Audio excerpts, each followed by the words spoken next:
And yeah, I saw quite some people on forums in general wondering like, how is it that you still see 4 gates so often in tournaments while in practice it seems kind of easy to stop. How can it still be so effective in tournaments? And I just asked Hasu the same, and he actually gave a very reasonable and logical answer. He said that's because in tournaments we try to cut corners because you want to win the games.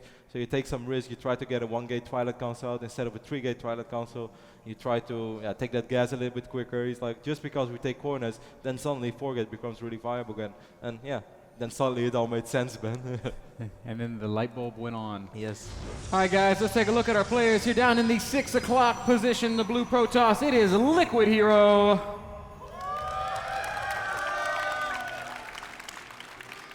And his opponent up here at the 12 o'clock position, representing Team Mouse Sports, Hasuobs.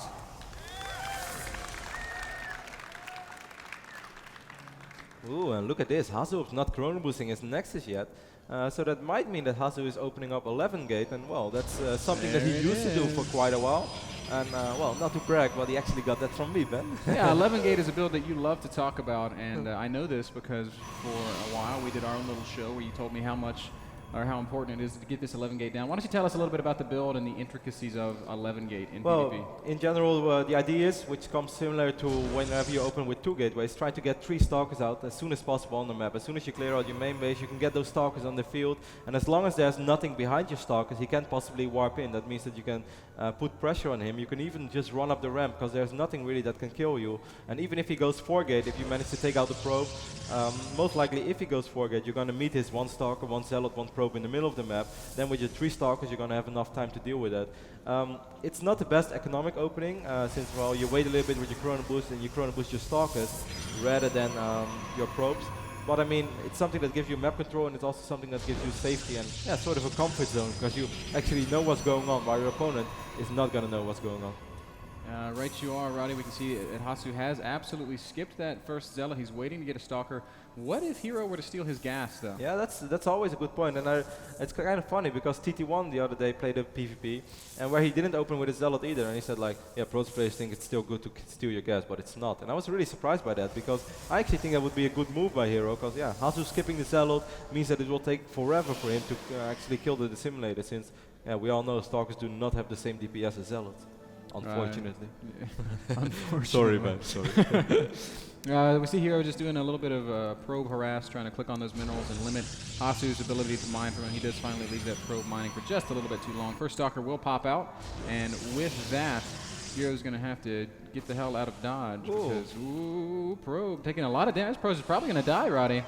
Yes, indeed. Stalker should be able to catch up in the long run. Just one more shot. And that's already a nice victory for Hasuobs. Even if it's a small one, you know straight away when you use this opening, all right, there's not going to be anything behind me anymore. That probe won't be behind me. It's not hiding somewhere. So he can run straight away to the middle of the map. And hey, here we go. Stalker against Zealot. That's a really nice fight for Hasuobs. That's a great fight. We see Hero going all the way up to Robo off of just 1 gate. I feel like he's putting himself at a bit of a risk here. Yep. Hasu is going to try to stall a little bit of time. Second Stalker is well on its way.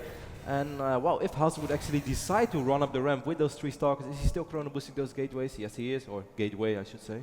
No gateways. He could do something with it. Then again, Hasu is a little bit, in general, he prefers to play a bit safer than I do, and he wouldn't just run up that ramp blindly. Yep, just checking around with these stalkers, making sure there's no pylons hidden around the map. He's not going to see anything, of course, because Hero hasn't placed any pylons. Ooh, and look at this, Ben. 3 gateways going up now for Hero. We have still, he cancelled his simulator actually, I did not notice that yet. So it might just be a 4-gate War Prism all in, and that's actually pretty good against the build from Hasuobs. I think you are exactly right, Kevin. The Stalkers are going to catch this Zealot out in the open, and this is going to turn Hero around. He doesn't really have enough to fight this heads up. Hero going to have to chrono boost out a Stalker just to feel like he's safe, and Hasuobs is in a position where he could actually do some good damage now. Yeah, I mean, if I were Hasu, I would just try to poke up that ramp. Obviously, it's a lot easier from Heim's side. He missed this probe, though. This probe just sneaked away to the left side. He did not exceed. Ooh, Hasu, you have to be careful. He did spot those 3 Stalkers right now. It's Hasu. 4 Stalkers against 3, man. I guess he has no way of knowing, but if he would just go for it, it'd be so good for him. Definitely, no doubt about that. But this pylon, Ben, this is a really, really important pylon right now for Liquid Hero. Because even when Hasuobs managed to take out that Warp Prism, he's still going to be able to warp in via the pylon. Ooh, a little bit of a skirmish going on in the middle of the map. Oh, Hasuobs, I think he saw it. He pulled back immediately. I feel like he caught a glimpse of that Warp Prism. Of course, he doesn't know it's there right now. We can see Hero warping in Zealots and Stalkers on the low ground there. Hasu is still only on 2 gates, so this is going to be a tough defense if units get up his ramp. Yeah, it's going to be very, very tough. Hasu is going to have to care about this ramp. He also has to care about that high ground. He's going to spot the pylon right now. You should send, he definitely has to send the sentry back to the ramp because he's going to need to force field it. Ooh, Hero, what are you going to do? Oh, here we go. Warp Prism does manage to unload up on that high ground. It is 4 Stalkers against 2 Stalkers and 2 Zealots. Guardian Shield going down. That's going to help a little bit. Big warp in for Hero. He has so many Zealots right now from Liquid Hero in the main base of Hasuobs. Immortal is almost out though, and that Immortal, if he's going to be able to keep it alive, it's going to be tough. Look at Hero focusing the Immortal straight away. Immortal needs to micro. Hasu's just focusing down Stalkers. But unfortunately, that Immortal does get focused down, dying very, very quickly. Hasuobs does have a small probe advantage, so he could pull workers and lose a few and still be okay. Yep, he's up 4 workers. Oh, he's going to have to keep all of his Stalkers alive, though. Hasu losing a few Stalkers right there in the process. Look at Hero's phenomenal micro, always focusing the low HP Stalker.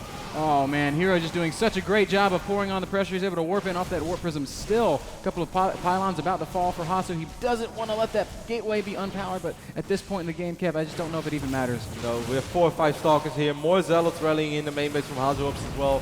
Hasu's Immortal does spawn, but it's surrounded by Zealots and Stalkers straight away.